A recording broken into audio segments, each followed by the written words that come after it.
Do you even know how to mop, old woman? Or are you just here to waste company time? Marcus Reed's voice cracked through the empty corridor like a whip. The stainless steel coffee mug in his hand tilted, slow, deliberate, and the steaming liquid splashed across the floor Eleanor Carter had just polished until it gleamed like glass. He smirked, stepped right into the puddle with his Italian leather shoes, and ground his heel against the tile as if to erase her work and her dignity in one motion. In that instant, Eleanor felt the sting, not of the insult, but of the truth that her life's creation, Brightwave Technologies, had fallen into the hands of people who treated others like this. Before I take you deeper into this story, where are you watching from? Comment below. If stories like this move you, like and subscribe so we can share more moments that matter. Now, let me tell you exactly how a retired black CEO found herself standing in a janitor's uniform, watching her company's soul rot from the inside out. Eleanor Carter had built Brightwave from nothing, literally nothing. She still remembered the cold nights in her cramped Tacoma apartment, tapping out lines of code at a folding table, her mother's old Bible propped open beside her as a reminder that faith and hard work had to walk hand in hand. She had fought through racism in boardrooms, sexism in venture capital meetings, and the gnawing doubt that whispered maybe she wasn't meant to lead in an industry that didn't look like her. And yet, she had risen, turning a seed of an idea into a $5 billion fintech empire headquartered in the glass and steel heart of Seattle. 2 years ago, she had retired, handing the reins to her daughter, Dr. Sophia Carter, brilliant, Harvard-educated, and passionate about innovation. But lately, troubling whispers had reached her ears. Whispers of a toxic workplace culture, of employees leaving in tears, of discrimination creeping into the halls she had once filled with hope. At first, Eleanor didn't want to believe it. She had trusted her leadership team. Marcus Reed, the operations director, had been with Brightwave for 7 years. Nathan Brooks, the marketing VP, was smooth-talking but talented. Claire Donovan, the HR director, had once been an advocate for fairness. If the stories were true, something had gone very wrong. Eleanor knew one thing: confronting them directly would get her polite denials and rehearsed answers. No, if she wanted the truth, she had to see it for herself. That's when the idea came to her. As bold as it was risky, she would go undercover. She would become invisible, and in corporate America, few people were treated as invisible as the janitorial staff. She spent a week preparing: a cheap wig of wiry gray hair, thick glasses that slightly magnified her eyes, a plain navy polo shirt, black slacks, and worn sneakers. She even practiced stooping her shoulders and slowing her walk, adopting the posture of someone carrying decades of physical labor in her bones. And just like that, Eleanor Carter, founder of Brightwave Technologies, ceased to exist. In her place stood Lila Jones, a 60-year-old contract cleaner hired through an outside agency. Her first night on the job began in the quiet after the last employees had left. The Seattle skyline glowed through the floor-to-ceiling windows. The city's lights reflected on spotless glass. Eleanor pushed a gray mop bucket down the hallway toward the executive wing. She had barely finished her first pass when Marcus appeared, his phone in one hand, his mug in the other. The way his eyes swept over her made her skin prickle, not with fear, but with the sharp awareness of being dismissed, judged, and categorized in an instant. He didn't see a founder. He didn't see a woman who had built the very floor he stood on. He saw a cleaner, an obstacle in his path, and therefore someone beneath basic respect. "Careful," he said with mock cheer, sidestepping the mop. "Wouldn't want you to slip and break a hip. The paperwork would be a nightmare." And then, he spilled the coffee. Not an accident. Not even subtle. Just a message. One Eleanor understood perfectly. In his eyes, she was nothing. She bit back her first instinct to speak. This was why she was here. Not to lash out, but to observe, to gather. She murmured a quiet, "Yes, sir," and bent to work, the sting of hot liquid already cooling under her hands. It was Tina Morales who found her a few minutes later. Tina was in her late 20s, with a determined light in her eyes that no amount of scrubbing floors could dim. "Hey, don't let him get to you," Tina whispered, passing her a fresh mop head. "He does that to all of us. I've seen 2 people quit this month because of him. The guy's poison." Eleanor tucked that away. Over the next hour, as they worked side by side, Tina shared pieces of the bigger picture, how Marcus nitpicked their work, how Nathan Brooks once knocked over a trash bin just to see a janitor pick it up, how Claire in HR brushed off every complaint as overreaction. Eleanor listened, nodding, asking just enough questions to keep Tina talking without raising suspicion. The more she heard, the heavier the weight in her chest grew. This wasn't just rudeness. It was a culture of contempt. And if this was how they treated janitors, what did that say about how they treated junior developers, interns, or anyone without power? By the end of the shift, Eleanor had seen enough to know the rumors weren't exaggerated. She had also decided something important. This wouldn't be a one-night experiment. She would stay in the role of Lila Jones for as long as it took to understand exactly how deep the rot went. That night, in the small apartment she had rented under her alias, Eleanor opened her notebook.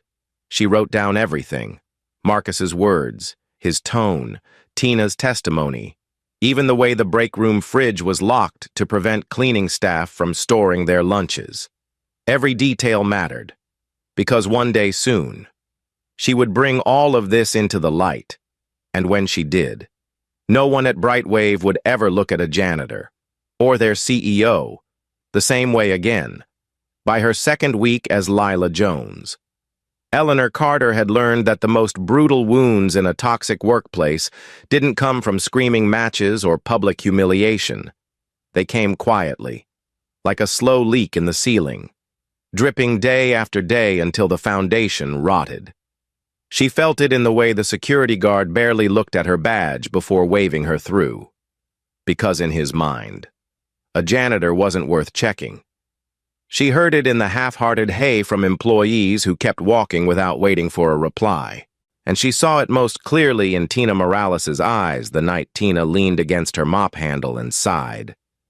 Sometimes, I wonder if they even know we're people.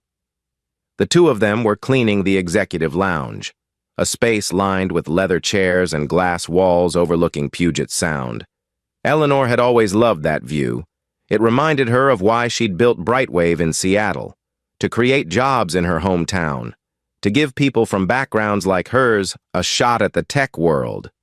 But now, standing in Lila's sneakers instead of Eleanor's heels, she noticed the space differently. The cushions had crumbs ground into them, as though no one expected the staff to mind. An empty wine glass sat on the window ledge, ringed with fingerprints, and the smell, faint but sour, told her someone had spilled something days ago and left it for the cleaners to handle. Tina's voice was low, almost resigned. Last month, after Maria quit. Claire didn't even ask why. Just told the rest of us we'd have to pick up the slack. She shook her head. Maria had been here for 8 years. She worked harder than anyone. But Marcus, he'd stand over her shoulder and point out missed spots just to watch her squirm. She left in tears one night, and I haven't seen her since.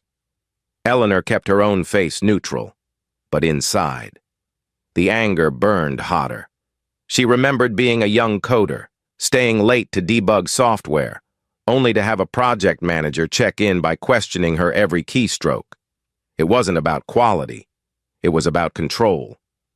Later that night, Eleanor saw Marcus in action again. She was mopping an already spotless conference room when his shadow fell across the doorway. "Missed a corner," he said flatly. She glanced down. The floor was flawless, but he stood there, arms folded, waiting, slowly. She dragged the mop back over the same spot. Again. He ordered, and again she complied, knowing full well this was a test, not of cleanliness, but of submission. After he left, Tina slipped in, eyes wide. He did that to me yesterday. Said my table polish was streaky, even though it was perfect. I think he gets a kick out of it. Eleanor leaned on her mop handle, feeling the weight of the moment. This wasn't just bad management. It was cruelty dressed up as authority. And it wasn't isolated. Claire Donovan, who once championed employee wellness, now brushed off complaints with corporate jargon. I filed a report last week, Tina said bitterly. Claire told me. You have to understand, executives are under stress. Sometimes that trickles down. The words lodged in Eleanor's chest. Executives under stress. As if the people cleaning up after them didn't have their own burdens. Second jobs, childcare, medical bills. It was the same flawed logic Eleanor had fought her whole career, that those at the top deserved more understanding than those at the bottom. By the end of that shift, Eleanor made a choice. Observing wasn't enough. She needed proof. Undeniable, unshakable proof. So, the next morning, she visited a small electronics shop in the International District and bought a pen-shaped camera. She clipped it into her janitor's polo, the lens barely visible, and began recording her nights, conversations in break rooms, casual insults in hallways, even the small, telling details, like how Marcus never addressed staff by name, only by you. The first night she used it, the pen caught Marcus berating an elderly cleaner for leaving a spray bottle on the wrong shelf. You people can't follow the simplest instructions, he said, his voice dripping contempt.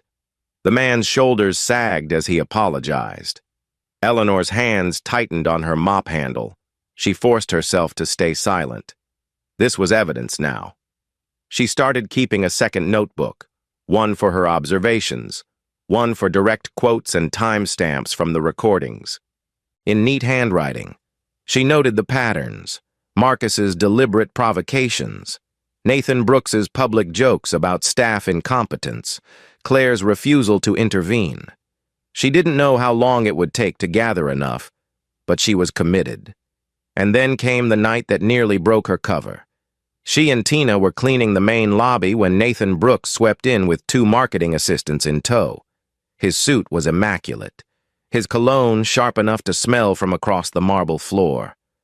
Watch this, he said to them, then flicked a stack of promotional flyers into the air so they scattered across the floor.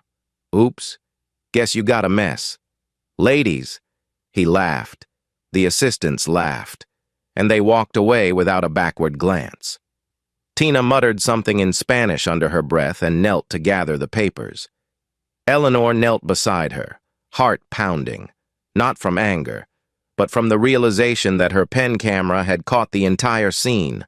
The footage was gold. It showed exactly what she needed, not just one man's cruelty, but the culture that allowed it. Still, the emotional toll was heavy. Every night. She returned to her small rented apartment and sat in silence for a few minutes before removing the wig and glasses. Looking in the mirror. She sometimes barely recognized herself. Lila Jones was treated like she was invisible. But Eleanor Carter? She had once commanded boardrooms, negotiated million-dollar contracts, built teams from scratch. Now, she was back to being the woman no one saw. By choice. Yes, but the sting was real. And yet, in the quiet moments, she thought about Sophia. Her daughter didn't know any of this was happening. Sophia was brilliant, yes, but also trusting, too trusting. Eleanor remembered when Sophia was 8, coming home in tears after a classmate had spread lies about her. Eleanor had told her then, "The world will try to take your crown. Baby, you have to know when to fight to keep it." This was one of those times. by the end of the second week. The evidence was growing. Eleanor had captured enough to prove a pattern. But something told her the worst was yet to come. And she was right. Because the very next shift. She overheard Marcus and Nathan talking in hushed voices near the break room. She couldn't catch every word. But the phrases "Sophia doesn't have the spine for this, and we'll make sure the board sees it our way" were crystal clear. Her pulse quickened. This wasn't just mistreatment of staff. This was an active threat to her daughter's leadership.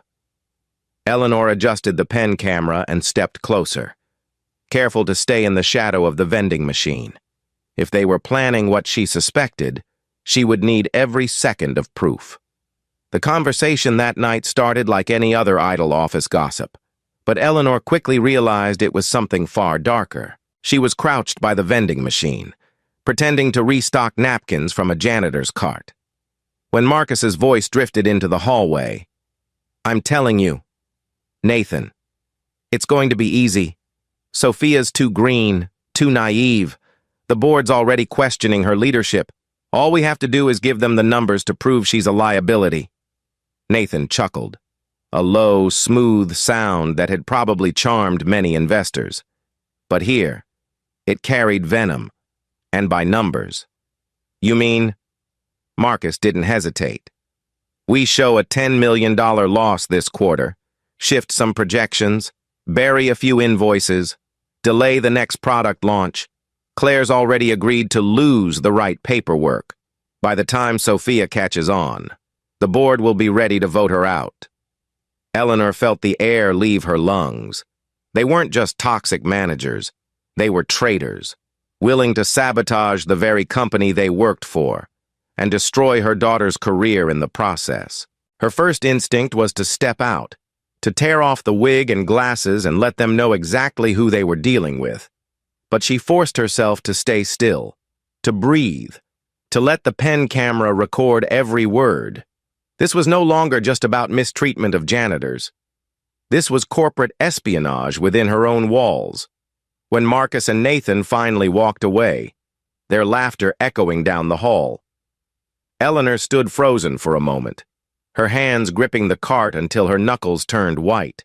She had spent her life fighting to build Brightwave into something that stood for more than profit. Now, the people she had once trusted were plotting to dismantle it from the inside. That shift became a blur. She kept moving, kept mopping floors and wiping down tables.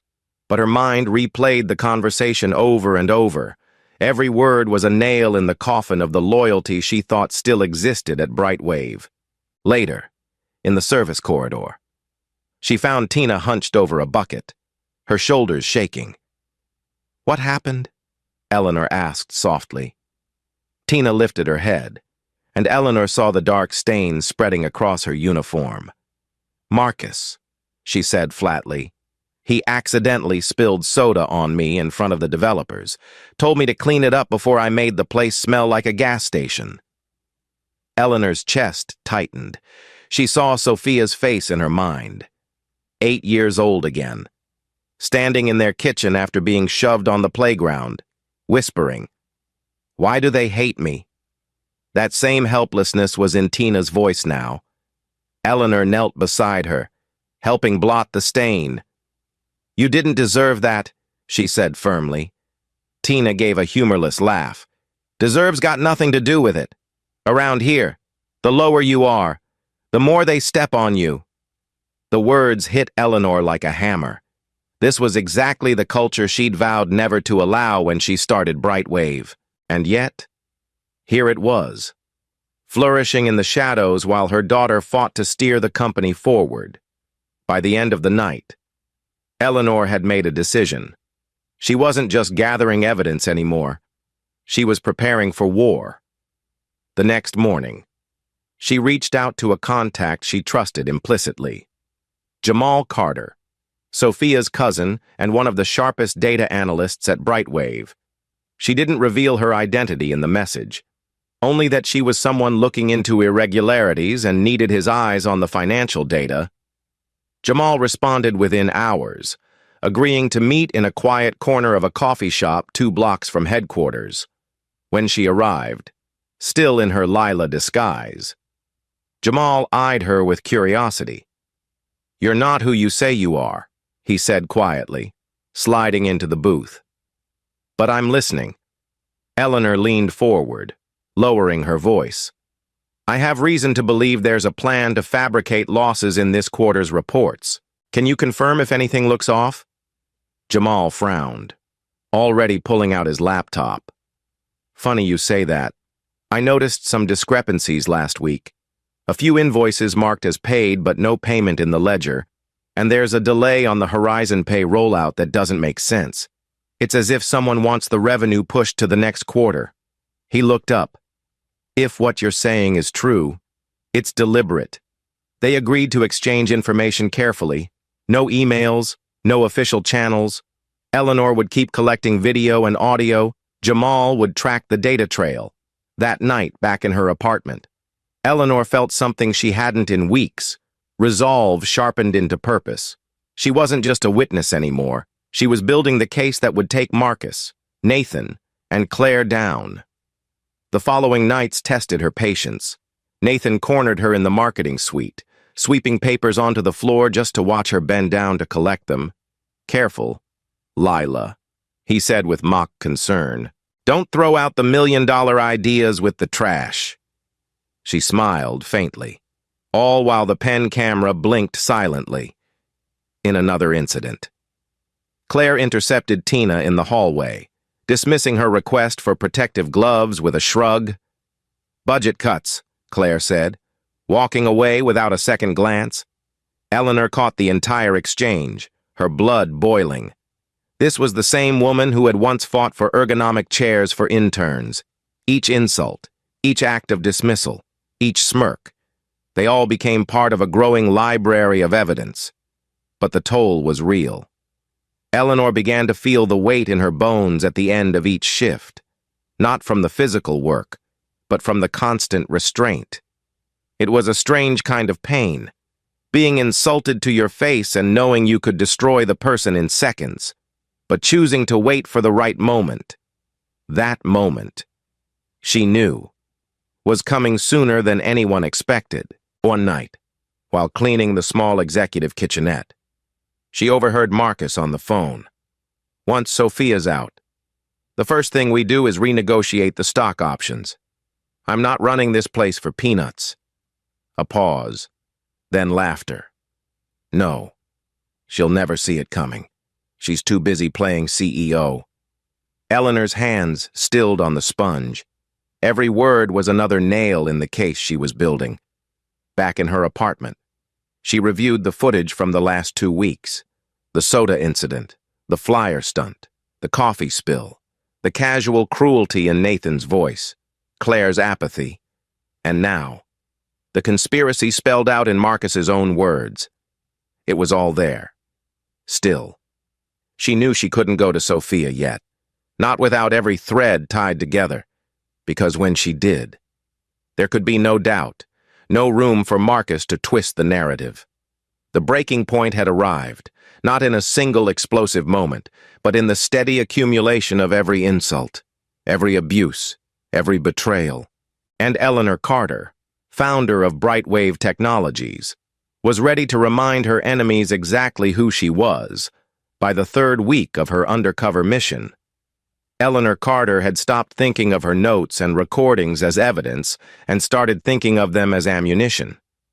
Every night, she'd return to her small rented apartment, remove the wig, glasses, and janitor's uniform, then sit at her desk and review the footage with the precision of a trial lawyer building her closing argument. But nothing she'd gathered so far compared to what Jamal Carter slid across the table at their next coffee shop meeting. "You were right," he said, his tone clipped, eyes scanning the shop for prying ears. "I've traced at least 5 separate transactions. Contracts marked as paid but with no deposit in the accounts. Supplier invoices routed through shell entities, and project delays that make zero operational sense. They're moving money around to create the illusion of a $10 million shortfall." Eleanor leaned in, her voice low. "And you can prove it?" Jamal nodded grimly. "Every bit of it. It's too clean to be sloppy accounting. This is coordinated." Marcus signed off on the delayed product launch. Nathan approved the reallocated marketing budget, and Claire signed the HR payroll adjustments that magically inflated overhead costs. They're all in on it. Eleanor's stomach tightened. It was exactly what she feared. Sabotage on a scale large enough to manipulate the board into thinking Sophia was running the company into the ground. She imagined the smug expressions on Marcus and Nathan's faces when they'd finally oust her daughter, step into leadership, and claim they were saving Brightwave. The thought alone was enough to make her grip the coffee cup until her knuckles whitened. "We need to connect my footage to your numbers," she said firmly. "If we can show both the financial trail and their behavior toward staff, the board won't just fire them. They'll never work in this industry again." Jamal tapped his laptop. "I've started compiling a timeline. Your video dates matched against the financial changes. For example, the day Marcus ordered Tina to re-clean the conference room 3 times, that was the same day he signed the fake maintenance invoice for $25,000. Nathan's flyer stunt? Same day he approved a $400,000 market research expense to a company that doesn't exist. Claire's budget cut to deny staff gloves? Same week she signed a payroll adjustment that conveniently added 3 non-existent employees to HR's roster. Eleanor felt a dark satisfaction bloom in her chest. It wasn't just cruelty. They were funding their coup on the backs of the very people they degraded. That night, back in her janitor's uniform, Eleanor moved through the Brightwave halls with sharper focus. Every interaction was another possible thread. She lingered near the break room long enough to hear Nathan bragging to a colleague about an upcoming executive retreat in Hawaii. One she knew wasn't on any official calendar. Later, she passed Claire's office and caught a glimpse of a manila folder labeled Q2 adjustments being slipped into her desk drawer. It took everything in her not to snatch it then and there. Instead, she made a mental note of the exact time and date. 2 days later, her patience paid off, as she was emptying trash bins in the executive wing. She overheard Marcus on a call again. "The board meeting's in 2 weeks. By then, the numbers will speak for themselves. Sophia will have no choice but to step down." A pause. Then, "Yes. I've already promised Nathan and Claire their bonuses. Loyalty pays." "My friend..." Eleanor's pulse quickened. She angled the pen camera toward the door, capturing both his voice and the timestamp on the hallway clock. She could already imagine playing this clip in the boardroom, watching his arrogance curdle into panic. When her shift ended, she met Jamal in the parking garage, handing over the latest recordings. They stood beside his car, the hum of fluorescent lights above them, and pieced together the final details. Jamal had also discovered that Marcus had been quietly courting 2 board members, inviting them to private dinners, sending them early previews of doctored quarterly reports. If those 2 side with him, Jamal warned, Sophia's out by majority vote. We need to hit them with the truth before Marcus gets to them. Eleanor knew what that meant. She would have to break cover, but not yet. First, she needed Sophia prepared, not just with facts, but with the steel to walk into a room full of people eager to see her fail and stand unshaken. That part would be harder than exposing Marcus. She'd seen it in Sophia's eyes before, brilliance tempered by self-doubt, the legacy of years spent being compared to her mother's near-mythic rise. Still, the clock was ticking. That weekend, Eleanor and Jamal spent 6 hours in her apartment, cross-referencing every clip, every document, every transfer of funds. By midnight, they had a bulletproof presentation, a minute-by-minute alignment of fraudulent activity and recorded abuse. Eleanor insisted they start with the smallest incidents, the coffee spill, the re-cleaning orders, the flyer stunt. Before moving into the conspiracy, it has to build. She explained, the board needs to see the rot from the ground up. By the time we get to the $10 million, they'll understand exactly who these people are. On Monday night, Eleanor almost lost her chance while mopping the corridor near Claire's office. She noticed Nathan walking quickly toward her, his eyes narrowing. "You always seem to be around when people are talking," he said casually. Too casually. "What's your deal?" "Lila?" She forced a light laugh. "Just doing my rounds." "Sir." But his gaze lingered a moment too long before he moved on. It was a warning. He was starting to notice her. That only strengthened her resolve. The reveal had to happen soon, before suspicion turned into action. 2 days later, Jamal texted her. "Got it. Proof that Marcus altered the Q1 report after submission. Claire covered it. Nathan distributed it." Eleanor read the message twice, the gravity sinking in. This wasn't just unethical, it was criminal. And now, she had everything she needed. That night, while scrubbing the glass doors of the lobby, she caught her own reflection in the pane. Lila Jones, janitor, invisible, but behind the disguise. Eleanor Carter stared back, unblinking, unafraid. She thought about her mother's words, the ones that had carried her through nights coding alone in that Tacoma apartment. Dignity is claimed, not given. Tomorrow, she would reveal herself to Sophia. And in 2 weeks, she would walk into the Brightwave boardroom, not as a cleaner, not even as a retired CEO, but as a woman who had fought her way up from nothing and would burn her life's work to the ground before letting vultures like Marcus Reed take it. The conspiracy was no longer hidden. It was in her hands, neatly packaged and ready for detonation, and Eleanor intended to pull the pin herself. Eleanor had rehearsed the moment in her mind 100 times, but when she finally stood outside Sophia's Seattle condo, the weight of it pressed on her chest like a stone. She wore no wig, no glasses, no janitor's uniform, just herself, for weeks. She had been Lila Jones, the invisible cleaner who moved through Brightwave's halls without notice. But tonight, she would be Eleanor Carter again, mother, founder, and the only person standing between her daughter and the wolves. She knocked once. The door opened almost instantly, and Sophia stood there, hair pulled back, laptop balanced on one arm, her sharp features drawn tight with exhaustion. "Mom?" she asked, confusion flickering in her eyes. "What are you doing here so late?" Eleanor stepped inside without answering right away. She needed to find her footing, because what she was about to say would change everything. They sat at the kitchen island, a single pendant light casting a soft glow between them. Sophia set her laptop aside, crossing her arms in that way she did when bracing for bad news. "All right. You're scaring me. What's going on?" Eleanor took a deep breath. "Sophia, I've been working at Brightwave these past 3 weeks. Not in an office, not as a consultant, as a janitor, under the name Lila Jones." Sophia blinked, the words not quite landing. "What? Why?" Eleanor leaned forward, her voice steady but low.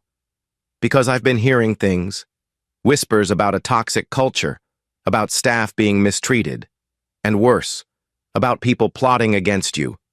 I needed to see for myself, and I did." Sophia's lips parted, a mix of disbelief and hurt flashing across her face. "You went undercover in my company? Without telling me?" Eleanor nodded slowly. "If I had told you, you might have tried to stop me, and you wouldn't have believed the depth of what's happening without seeing it yourself." She reached into her bag, pulling out a slim black folder and the pen camera. "I have recordings. Marcus Reed mocking and humiliating employees. Nathan Brooks scattering papers on the floor for cleaners to pick up. Claire Donovan ignoring complaints. And I have proof they're conspiring to falsify a $10 million loss this quarter to force you out." For a moment, Sophia just stared at her. The words seemed to hang in the air, heavy and unreal. Marcus, Nathan, Claire, they've been with us for years. Claire was at my wedding. Marcus helped with Dad's memorial. Her voice cracked on the last word. You're telling me they've been planning to destroy me? Eleanor reached across the counter, taking her daughter's hand. I'm telling you they've already started, and if we don't act, they'll succeed. Sophia's hand trembled. Maybe I'm not cut out for this, she whispered. Maybe they're right. I'm not you. Mom, you built this company from the ground up. I'm still figuring out how to lead it. Eleanor's voice softened but gained an edge of steel. Do you think I didn't hear those same words about myself? That I wasn't told, again and again, that I didn't belong? The only difference between you and them is that you care. That's what makes you worthy of leading Brightwave, and I will not let them take that from you. Sophia's eyes glistened, and for a moment, she looked like the little girl Eleanor used to carry on her hip, the one who would tug on her mother's blazer before a big meeting and whisper, "You're gonna win, Mommy." But now, the roles had reversed. I don't know if I can walk into that boardroom and face them, Sophia admitted. Eleanor squeezed her hand. You can, and you will, because you won't be walking in alone. Jamal arrived 15 minutes later, laptop in tow. He'd been expecting this meeting since the day Eleanor told him she would break her cover. He laid out spreadsheets, transaction records, and email logs, walking Sophia through every fraudulent move. It's airtight, he said. The moment we present this, Marcus, Nathan, and Claire are finished. Sophia scanned the documents, her hands steadying as the reality shifted from betrayal to strategy. We'll call an emergency board meeting, she said, her voice gaining strength. We'll control the narrative. No leaks, no warning. When we walk in, it will be with the full weight of the truth. Eleanor nodded, pride swelling in her chest. This was the Sophia she knew, sharp, decisive, unwilling to let fear dictate her choices. But still, she could see the hurt lingering behind her daughter's eyes. Betrayal from strangers was one thing. Betrayal from people you trusted was a wound that didn't heal quickly. We'll make them answer for every word, every action, Eleanor said firmly. And we'll do it in front of the very people they thought they could manipulate. They spent the next 2 hours refining their plan. Eleanor would attend the meeting as Lila Jones, pushing the janitor's cart into the room just as Sophia began presenting the financial irregularities. Marcus would, as always, try to undermine her, right up until Eleanor removed her disguise and played the recordings for the entire board. The thought of his face in that moment almost made Eleanor smile. Almost. As the night wore on, Sophia began to see the humor in it too. You, dressed as a janitor, walking into the boardroom in front of people worth hundreds of millions, they'll never see it coming. Eleanor chuckled softly. That's the point. They underestimated me. They underestimated you. And in 2 weeks, they're going to regret it. Before leaving, Eleanor paused at the door, turning back to her daughter. Sophia, I'm sorry if this hurt you. I never meant to go behind your back. But I had to protect you. And I had to protect what we built. Sophia crossed the room and hugged her tightly. The kind of hug that closed the distance between years and mistakes. I'm glad you did, she whispered. Now let's finish this. As Eleanor stepped into the cool Seattle night, the city lights shimmering against the dark water, she felt something shift. The weeks of insults, of playing the invisible woman, of swallowing her pride. They had all led to this moment. The battle ahead would be public, messy, and unforgettable. But for the first time since donning the disguise of Lila Jones, Eleanor felt lighter. The truth was no longer her burden alone, and soon, it would set the entire company free. The Brightwave Technologies boardroom had always been a space of glass, chrome, and control, a stage where fortunes were made and reputations destroyed in the time it took to review a quarterly report. On the morning of the emergency meeting, the air inside felt charged, the kind of tense stillness before a thunderstorm. Board members took their seats, murmuring to each other over steaming cups of coffee. Sophia Carter sat at the head of the table, posture flawless, the picture of calm authority, though Eleanor, standing just outside the frosted glass doors in her janitor's uniform, knew her daughter's pulse was racing. Today would either cement Sophia's leadership or end it. And Eleanor was about to make sure it was the former. Inside, Sophia began smoothly, clicking to the first slide of a presentation Jamal had prepared. I called this meeting to address some troubling financial irregularities in our Q2 reports, she said, voice clear and steady. I've asked our data analyst, Jamal Carter, to join us and walk you through the numbers. Jamal stepped forward, laying out the evidence piece by piece, the delayed product launch, the false invoices, the inflated payroll. A few board members exchanged skeptical looks, while others frowned, their eyes narrowing on the figures. At the far end of the table, Marcus Reed leaned back in his chair, arms folded, wearing a smirk that Eleanor knew too well. Sophia, he interrupted, his tone laced with condescension. I'm concerned you might be misunderstanding standard operational adjustments. Running a company isn't the same as writing academic papers. Sophia didn't flinch. Marcus, I'm not misunderstanding anything. These are documented, deliberate manipulations of our financials. She gestured to the slide. And they all lead back to you, Nathan Brooks, and Claire Donovan. Nathan gave an incredulous laugh. That's absurd. If you want to accuse your leadership team of fraud, you'd better have something stronger than half-baked charts, Claire added, her voice dripping with faux concern. Sophia, you're new to this role. It's natural to make mistakes in judgment, but these accusations. And that's when Eleanor pushed open the door. The board members turned, some frowning at the intrusion, others barely glancing at the woman in a navy polo shirt pushing a janitor's cart. Marcus's eyes lit up with mockery. Oh, perfect. Maybe the cleaning lady can explain to us what fraud looks like. Laughter rippled from his end of the table. Eleanor stopped beside him, meeting his gaze without a word. Then, in one smooth motion, she reached up, pulled off the gray wig, removed the thick glasses, and straightened to her full height. A ripple of shock swept the room. Good morning, she said, her voice rich and unshakable. For those of you who don't recognize me without a power suit, I'm Eleanor Carter, founder of Brightwave Technologies.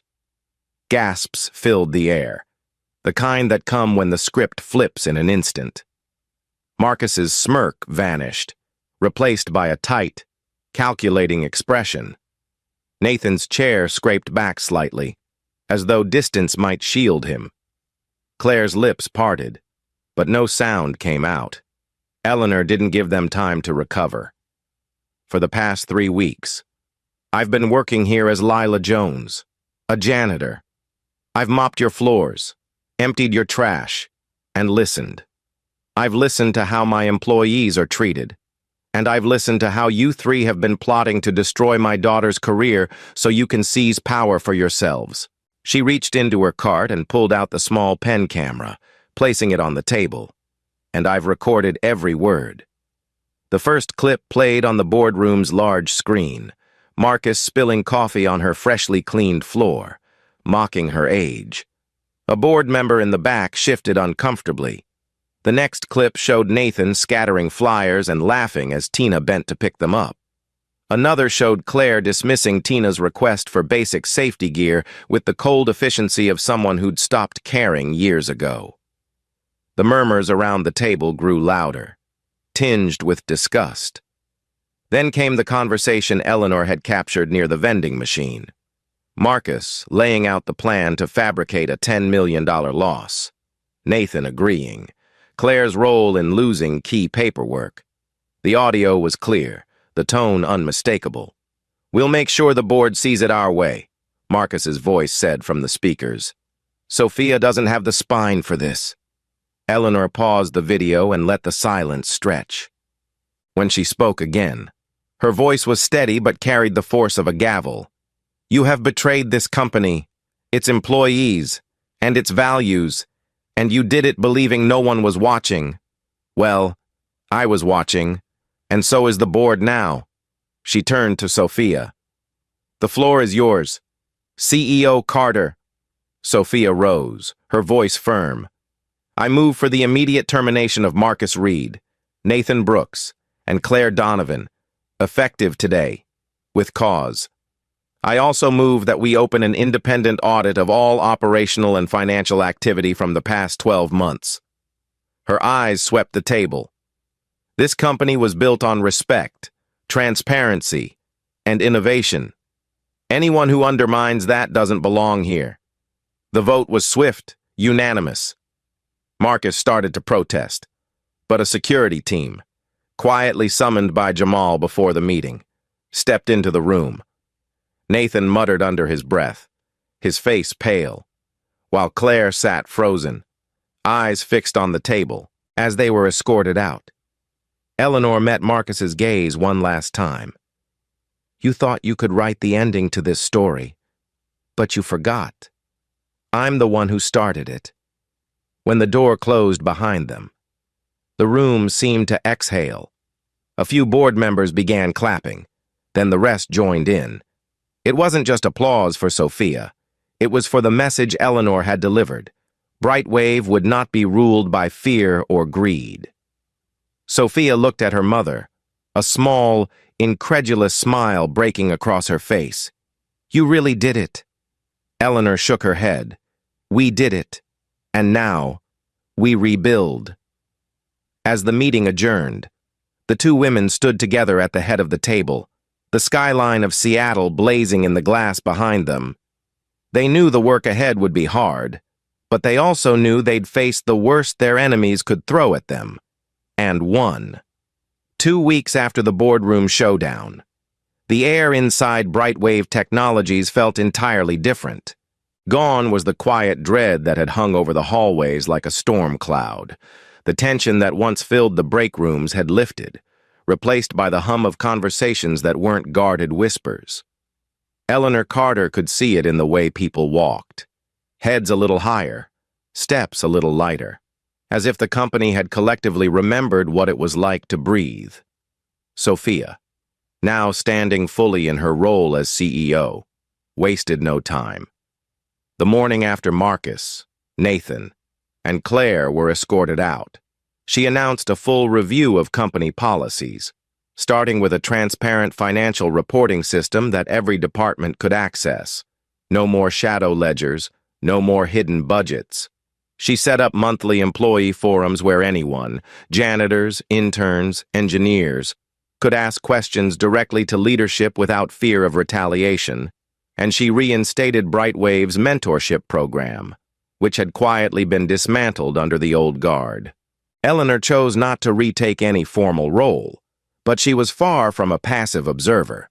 She worked alongside Sophia as an advisor, helping her navigate the subtleties of leadership that no business degree could teach. How to read the temperature of a room without a single word being spoken. How to turn opposition into cooperation. How to anchor every decision in the values that had built Brightwave from a Tacoma apartment floor. Eleanor also insisted that the changes be more than cosmetic. "Culture isn't what you put on a poster," she told Sophia one afternoon as they reviewed proposals in her office. "It's how the lowest paid person in this building feels walking through those doors every morning." One of Sophia's first official acts was to recognize the people who had stood by the company when it mattered most. Tina Morales, the Latina janitor who had confided in Eleanor during her undercover days, was awarded a full scholarship to complete a software development program.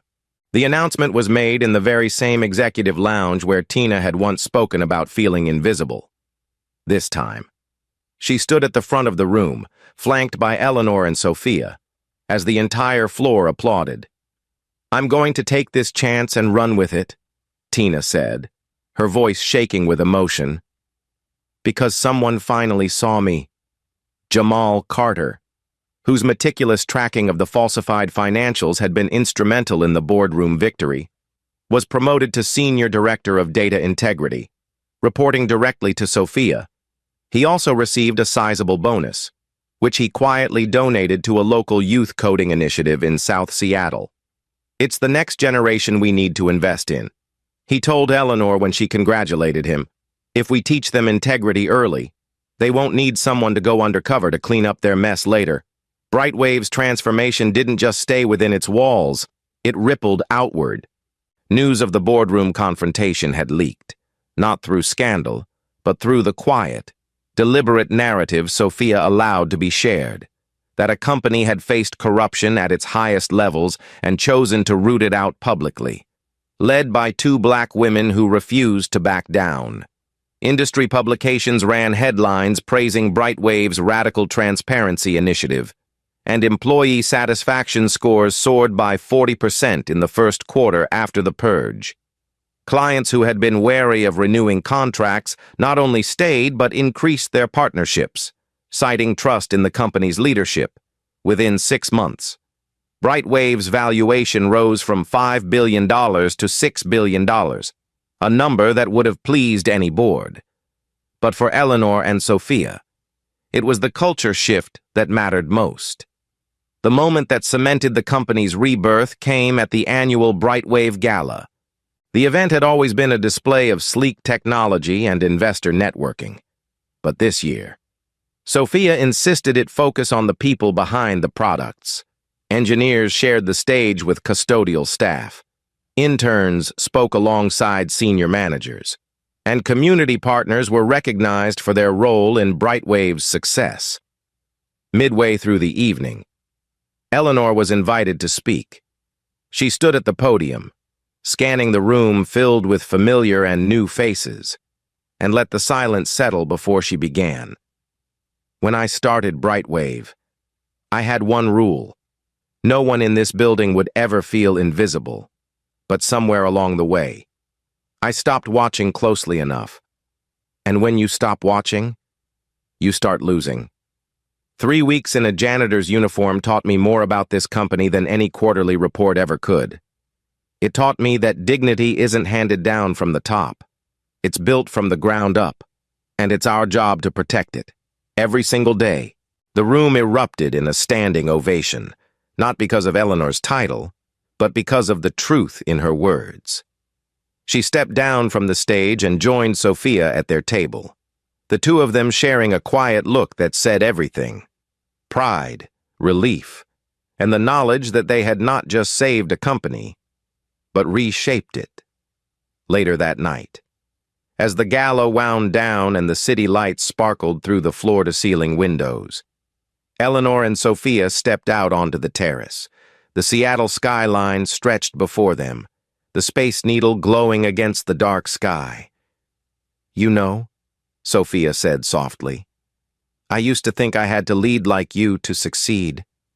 But I've realized I have to lead like me, with what you taught me, but in my own way." Eleanor smiled, resting a hand on her daughter's shoulder.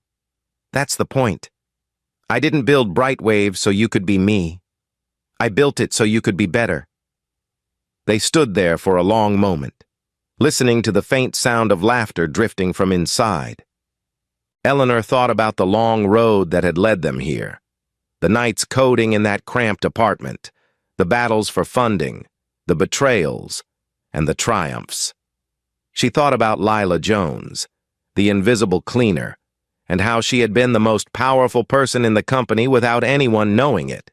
And she thought about the future, about a Brightwave where the next Eleanor Carter or Sophia Carter wouldn't have to fight quite so hard just to be seen, when they finally turned to go back inside. Eleanor glanced over her shoulder at the city one last time. The wind off the sound was cool against her face, and she felt, in her bones, the certainty that this was not just a new chapter for Brightwave, but a new dawn, not just for them, but for every person who had ever been told they didn't belong, only to prove, beyond any doubt, that they did. Thank you for watching. If Eleanor Carter's story inspired you, please like, comment, and subscribe for more powerful stories. See you in the next video.